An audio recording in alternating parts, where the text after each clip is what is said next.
Hello friends, రేపటి market analysis చూసుకుందాం. ఈరోజు మార్కెట్ మనకు చిన్న బేస్ ఫామ్ చేసి మంచి బుల్లిష్ మొమెంటం వచ్చి ప్రీవియస్ డే క్లోజింగ్ దగ్గర నుంచి ఎజెక్షన్ వచ్చి ఈ బయర్స్ని కొంతమందిని ఎలిమినేట్ చేసి మళ్ళీ సెకండ్ హాఫ్లో బుల్లిష్ వెళ్ళిపోయింది. ఈ ప్యాటర్న్ చూసుకుంటే నేను రేపు గ్యాప్ అప్ కానీ ఫ్లాట్ కానీ ఓపెన్ అయితే బై సైడ్ చూడాలనుకుంటున్నాను. గ్యాప్ డౌన్ అయితే మాత్రం నో ప్లాన్ ఉంటుంది.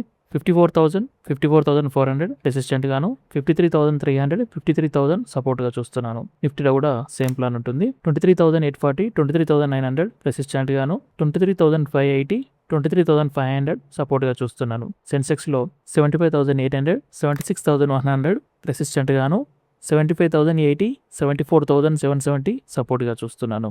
Thank you. Please do subscribe to my channel and hit the bell icon. Audio Jungle.